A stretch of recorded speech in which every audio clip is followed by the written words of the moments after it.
Dear viewers, you are warmly welcome in this lecture. Kindly subscribe this channel and also press the bell icon below so that you could be notified about any new video from Biology Guardian. Thank you.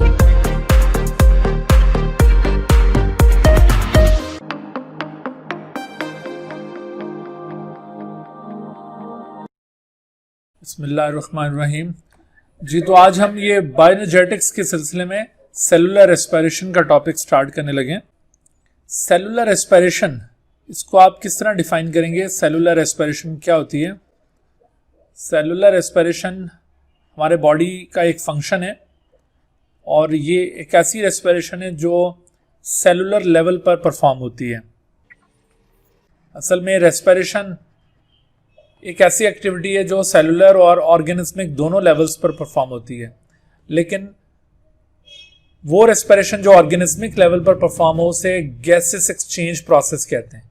हम इस वक्त जो respiration पढ़ रहे हैं वो दरअसल cellular respiration है that occurs at the cellular level and it can be defined as the breakdown of complex organic compounds, the breakdown of complex organic compounds. मिसाल के तौर पे जैसे glucose into simpler compounds, and those simpler compounds are in fact carbon dioxide and water, CO2 and water, with release of energy as ATP. ठीक है भाई, तो how can we define the cellular respiration? Cellular respiration can be defined as the breakdown of complex organic compounds such as glucose into simpler compounds such as carbon dioxide and water with release of energy as ATP। यानी बुनियादी तौर पर ये जो cellular respiration है ये एक catabolic process है। दिस इज कैटाबॉलिक प्रोसेस जिसमें ब्रेक डाउन हो रहा है, तो ये एक कैटाबॉलिक प्रोसेस है। और इसके मुकाबले में जो ऑर्गेनिज्मिक रेस्पिरेशन का भी हम जिक्र कर रहे थे कि ये रेस्पिरेटरी एक्टिविटी चूंकि हमारे ऑर्गेनिज्मिक लेवल पर, इंडिविजुअल लेवल पर भी परफॉर्म होती है, तो that respiration is in fact gases exchange process जिसमें हम ऑक्सीजन इनहेल करते हैं और कार्बन डाइऑक्साइड एक्सहेल करते हैं। अगरचे ये दोनों रेस्पिरेशन आपस में इंटरलिंक्ड होती हैं, ठीक है, ये इनकी जो रिलेशनशिप है वो हम किसी और जगह पर पढ़ेंगे। अभी हम टू द पॉइंट होते हुए फोकस करेंगे सेलुलर रेस्पिरेशन के ऊपर। सेलुलर रेस्पिरेशन जो कि कैटाबॉलिक प्रोसेस है जिसमें अभी आपको मैंने शो किया कि ब्रेक डाउन होना है कॉम्प्लेक्स ऑर्गेनिक कंपाउंड्स का और एनर्जी लिबरेट होनी है। तो इस प्रोसेस के दौरान ऑक्सीजन यूज भी हो सकती है, यानी in the presence of oxygen भी ये प्रोसेस परफॉर्म हो सकता है। तब तो ये एंड प्रोडक्ट कार्बन डाइऑक्साइड और वाटर होंगे, और some time in the absence of oxygen this process can also occur. तो ऐसी सूरत में ये एंड प्रोडक्ट फिर कार्बन डाइऑक्साइड और वाटर नहीं होंगे। तो इस तरह से रेस्पिरेशन की ये दो डिफरेंट टाइप्स बनती हैं। एक टाइप को कहा जाएगा aerobic respiration and the other type is known as anaerobic respiration। तो दो तरह की ये रेस्पिरेशन है। आप इन दोनों रेस्पिरेशंस में डिफरेंस देख रहे हैं कि दोनों रेस्पिरेशन में रिएक्टेंट्स का डिफरेंस आपको नजर आ रहा है। सबसे पहला जो पॉइंट हम जिसकी बुनियाद पर इन दोनों रेस्पिरेशंस में डिफरेंशिएट करेंगे वो रिएक्टेंट्स हैं। यानी एनारोबिक रेस्पिरेशन में हमेशा सिर्फ और सिर्फ ग्लूकोज की एज रिएक्टेंट यहां पर यूटिलाइज होगा, क्योंकि ये रेस्पिरेशन ऑक्सीजन की एब्सेंस में होनी है, तो ऑक्सीजन यहां पर रिएक्टेंट नहीं होगा। लेकिन एरोबिक रेस्पिरेशन में ग्लूकोज के साथ साथ ऑक्सीजन भी रिएक्टेंट के तौर पर यूटिलाइज होगा। जी बेटा, तो आपने देखा कि रिएक्टेंट्स की बेसिस के ऊपर हम एनारोबिक और एरोबिक रेस्पिरेशन को यूं डिफरेंशिएट कर सकते हैं। उसके बाद फिर दूसरा डिफरेंस आप इनकी कंबस्शन की बुनियाद पे कर सकते हैं कि रेस्पिरेशन में ग्लूकोज जो कि मेन इंग्रेडिएंट है जिसका ब्रेकडाउन एक्चुअली होना है, क्योंकि ऑक्सीजन तो इसको यूज किया जा रहा था ब्रोकन डाउन करने के लिए, तो ऑक्सीजन के जरिए अगर ब्रेकडाउन होगा तो कंप्लीट ब्रेकडाउन होगा, और अगर ऑक्सीजन की एब्सेंस में ये ब्रेकडाउन होता है तो इनकम्प्लीट ब्रेकडाउन होगा। ठीक है, कंबस्शन या इसको आप ब्रेकडाउन भी कह सकते हैं। तो कंबस्शन या ब्रेकडाउन एनारोबिक रेस्पिरेशन में इनकम्प्लीट रहता है, और जबकि एरोबिक रेस्पिरेशन में कंप्लीट ब्रेकडाउन होगा। yes, और इसी वजह से जो एनर्जी यील्ड है, तीसरा पॉइंट एनर्जी यील्ड है इनका, कि ग्लूकोज का एक मॉलिक्यूल अगर एनारोबिकली ब्रोकन डाउन हो और जाहिर है कि इसका इनकम्प्लीट ब्रेक डाउन होगा, सारी एनर्जी इसकी लूज नहीं होगी, तो इसमें से सिर्फ और सिर्फ 2 ATP हासिल हो सकेंगे। तो this is very low energy yield in case of anaerobic respiration. लेकिन एरोबिक रेस्पिरेशन में आपको एनर्जी यील्ड काफ़ी हाई मिलता है, क्योंकि एक ग्लूकोज मॉलिक्यूल से आप 36 to 38 ATPs हासिल कर सकते हैं। असल में ये दो फिगर्स इस वजह से हैं कि 36 ATPs are produce in case of eukaryotes और 38 ATPs are produce in case of prokaryotes. तो प्रोकैरियोट्स में 2 ATP ज़्यादा किस तरह से, ये अभी हम आगे जब मैकेनिज्म ऑफ एरोबिक रेस्पिरेशन पढ़ेंगे वहाँ पर इस पॉइंट को हाईलाइट करेंगे। तो आपने इस बात को ज़रूर आइडेंटिफाई करना है उस जगह पर कि why prokaryotes can produce more ATPs as compare to the eukaryotes. उसके बाद फिर फोर्थ पॉइंट आप देख रहे हैं, इनकी जो प्रोडक्ट्स बनती हैं, एंड प्रोडक्ट्स, उसमें डिफरेंस है।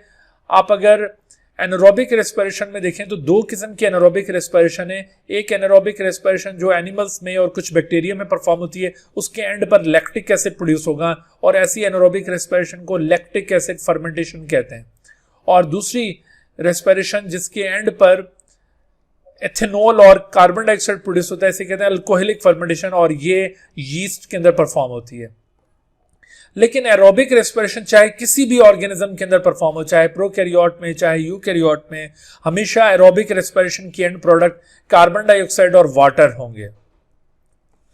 फिर इसी तरह से इनकी लोकेशन में भी आपको फर्क नजर आता है कि एनारोबिक रेस्पिरेशन कंप्लीटली साइटोप्लाज्म का पाथवे, साइटोप्लाज्म में ये प्रोसेस परफॉर्म होगा, लेकिन एरोबिक रेस्पिरेशन साइटोप्लाज्म के साथ साथ माइटोकॉन्ड्रिया में, और अगर हम प्रोकैरियोट्स की बात करें तो टोटली साइटोप्लाज्म में ये प्रोसेस परफॉर्म होना है। और आखिरी डिफरेंस हम इनकी स्टेजेस के हवाले से कर सकते हैं कि एनारोबिक रेस्पिरेशन में पहला इवेंट ग्लाइकोलिसिस है और उसके बाद फिर फर्मेंटेशन।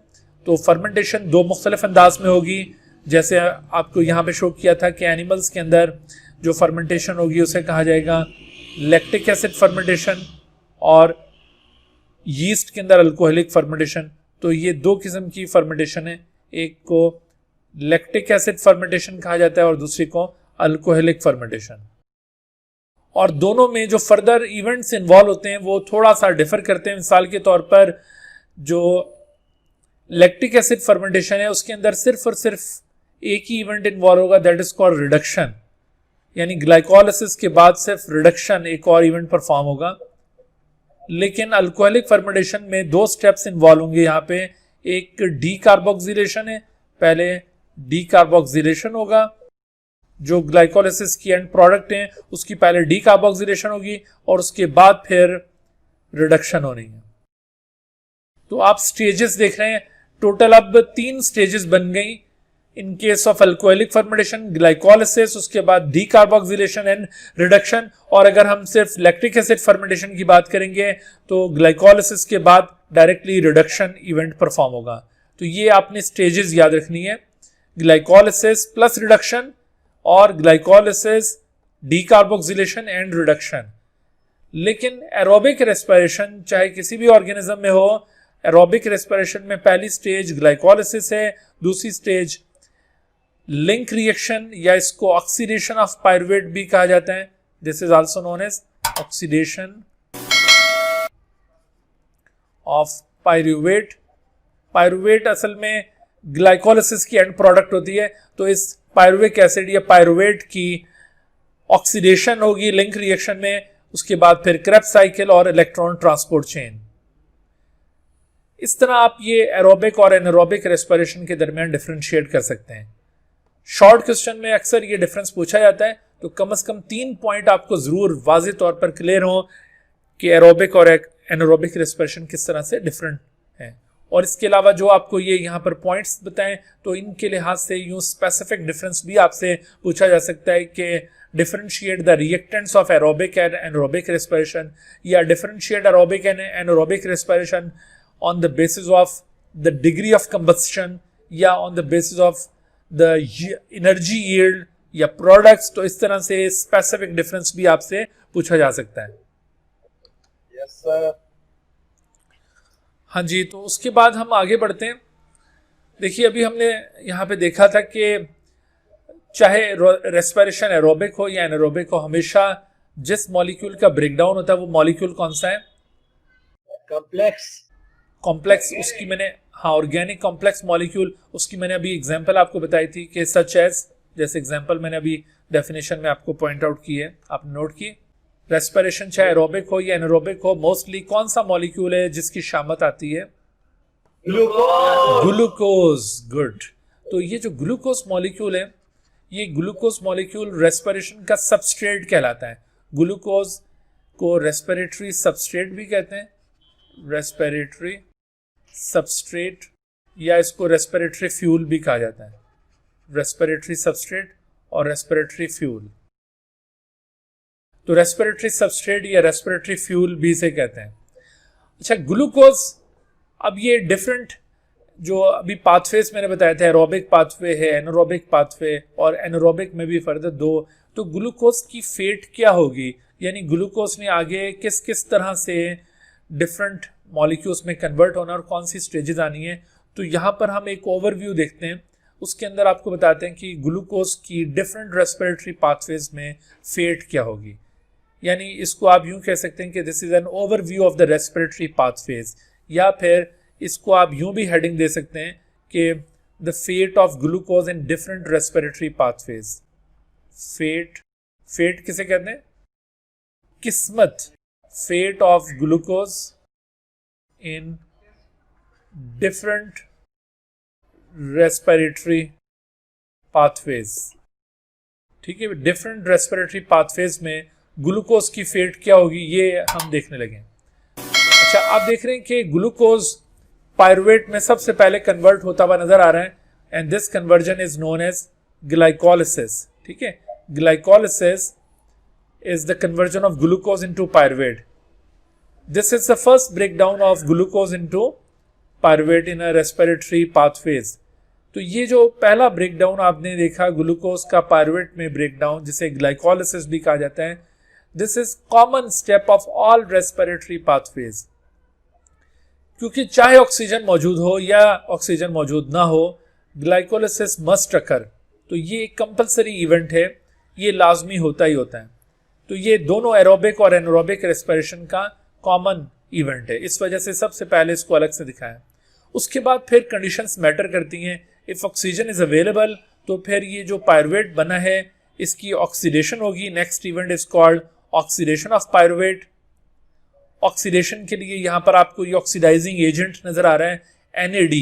ये हाइड्रोजन लेकर NADH बन जाता है, और जब पायरुवेट ऑक्सीडाइज हो जाएगा तो इस ऑक्सीडेशन के रिजल्ट में एसिटाइल CoA प्रोड्यूस होता है।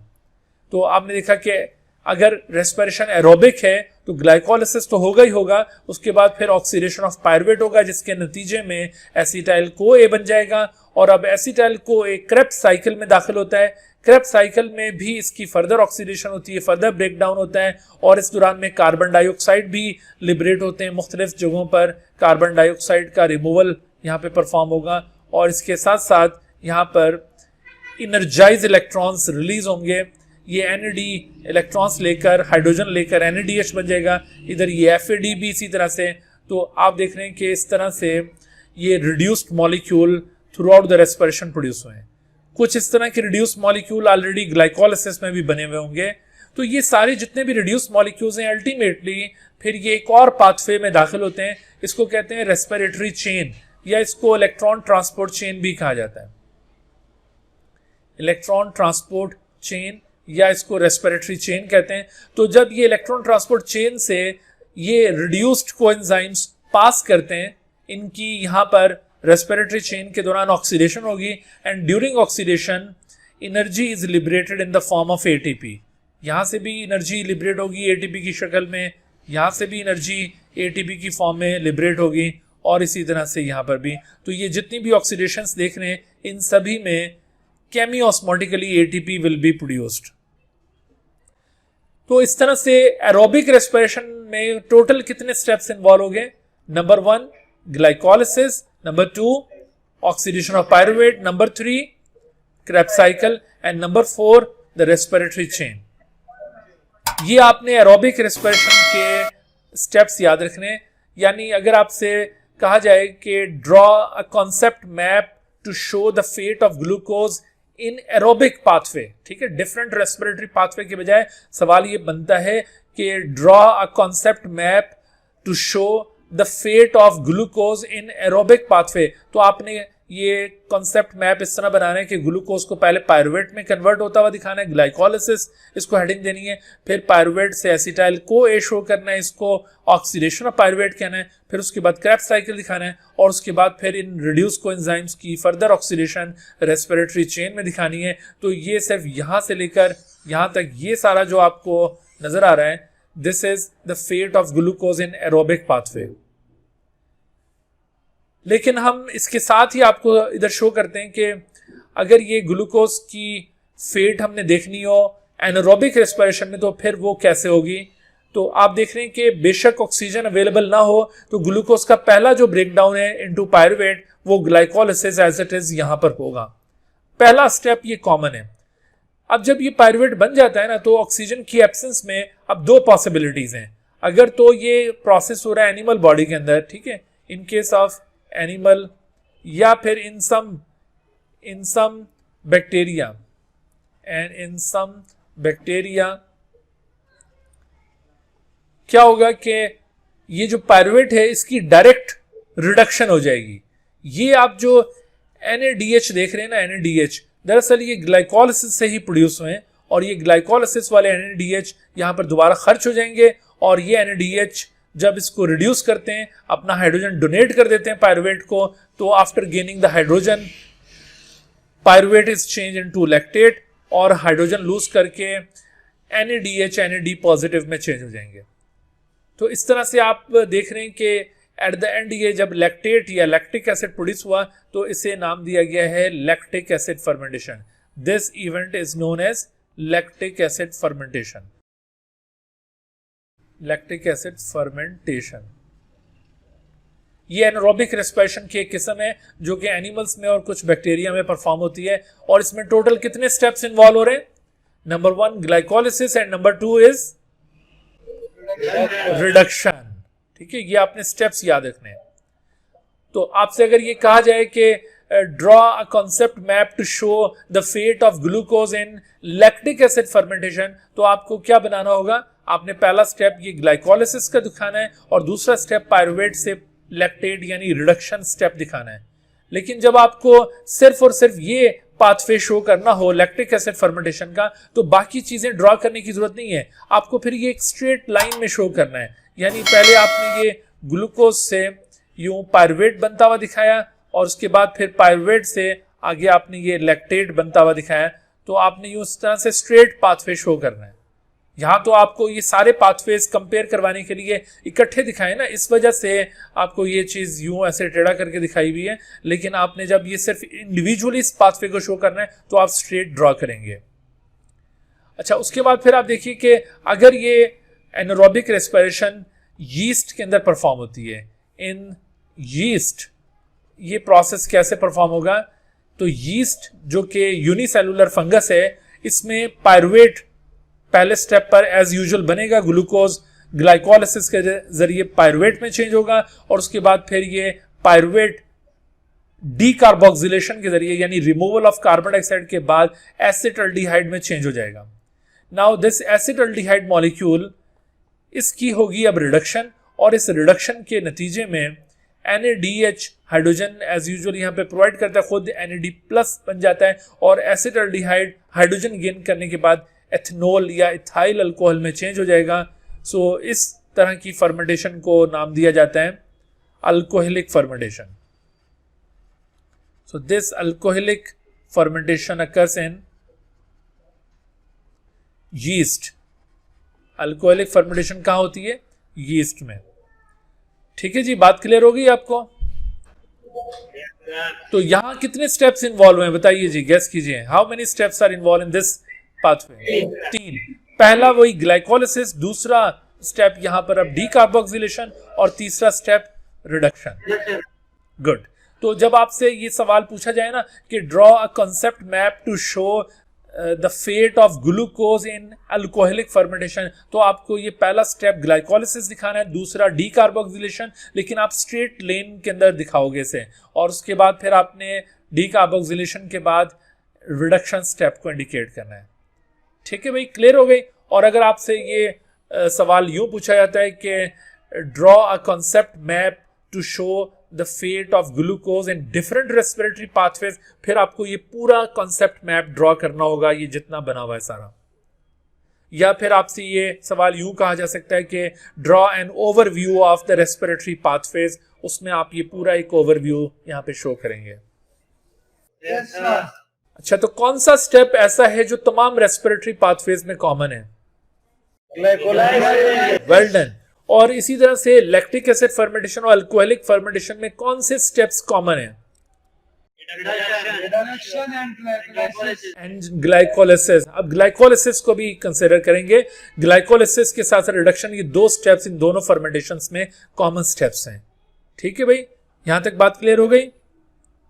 Yes, sir. आज बच्चों आपने देर कर दी है, बस आज का लेक्चर हम यहाँ पे रोकेंगे। ठीक है, Allah Hafiz, sir. Allah Hafiz.